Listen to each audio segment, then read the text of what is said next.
So we've got an NP246 out of a 2003 Chevy Tahoe, which has the infamous pump rub. There are 3 stress points that you can see. One's right there.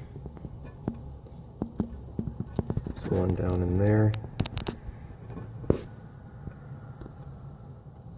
And then the big one that's causing the leak is over here. I don't know if you can see, but it's actually rubbed straight through the clip.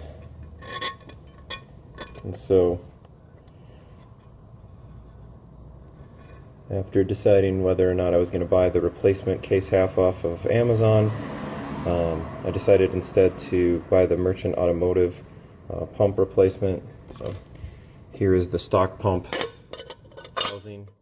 As you can see, cuts right into the case. And with the Merchant Automotive one, it's not hitting any of the side surfaces where the knife edge was.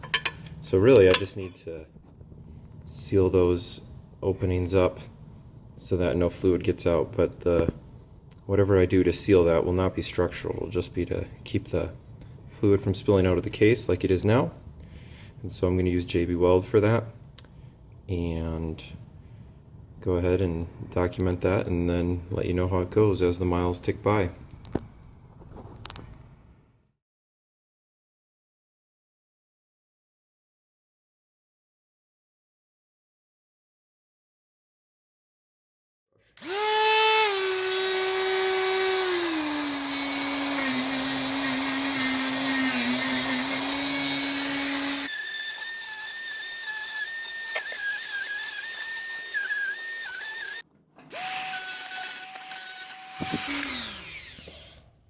Now I'm just going to hit it with some degreaser and clean it up, and then I'm going to take it outside and also hit it with some brake cleaner before I apply the epoxy.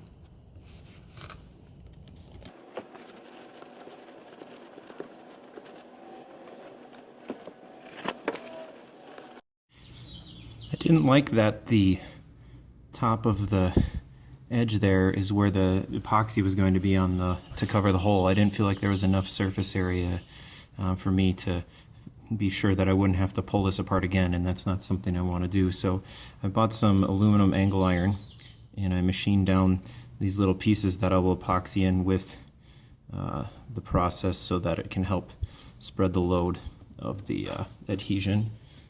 The next step is going to be to mix up some JB Weld.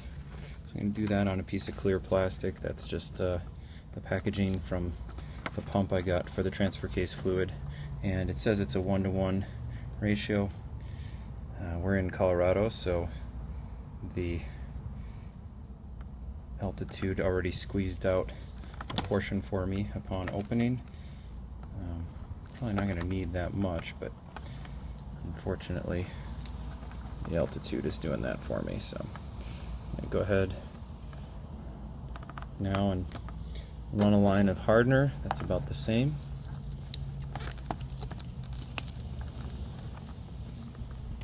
If you've never done epoxy before, this probably isn't your best first project. I would probably try something else first just to get the hang of it.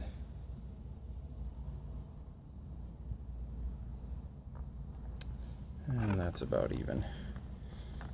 What I like to use for mixing and for applicators is leftover credit card stock that comes in the mail like free, like this one is for cable TV, and then just cut them up because they're hard plastics. So I'm going to stir that now and I'll be right back. Okay, now it's a nice consistent gray color, maybe a little bit of a streak there, but time to apply it and put on the little braces I made, and then wait the 24 hours for it to fully cure.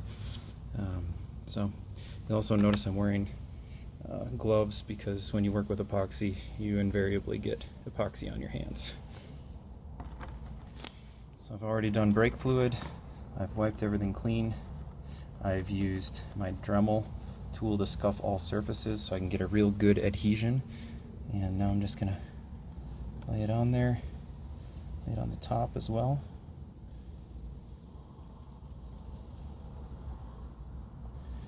Okay. I'm going to grab this first reinforcement piece. Press that in there. This also has had brake fluid and been cleaned and scuffed and all that good stuff. I think I'm gonna actually just bury it.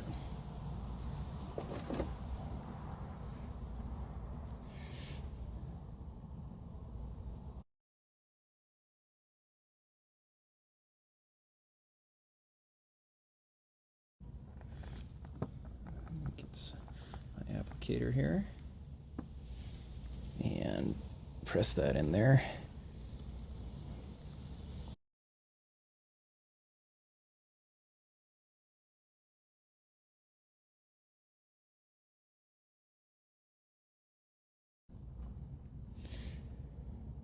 As I'm doing this, I have to give a shout out to my friend Paul, who constantly reminded me in college about the benefits of JB Weld and how it had saved some township money by putting their dump truck or something back into service. So thank you, Paul. And my friend Travis, who suggested the support idea with the aluminum. That was a good idea. All right, we're done. And now what I'm going to do, just for curiosity's sake, is take off my gloves and flip the case and see if any squeeze through. If there's an exorbitant amount, I'm going to wipe that off because I don't want it getting free and getting caught in there. And on this one there is an exorbitant amount, it would appear. So I'm going to wipe that off. Actually, I'm going to grab an applicator. It's tricky because the gray of the JB Weld is the same as the gray of the inside of the case. I did not degrease the inside of the case, so I'm really skeptical that it would even bond in here anyway. So there you can see where the hole is, and there's some JB Weld squeeze out. You can also see a little bit of squeeze out there, but not too much. The third place where there's wear is not worn all the way through, and as I feel on the back side of the case, it's a much thicker spot in the case, so I'm gonna live dangerously on that one. So here's the final JB Weld, and you can see it's nice and hard, and I've been really impressed with how substantial it is.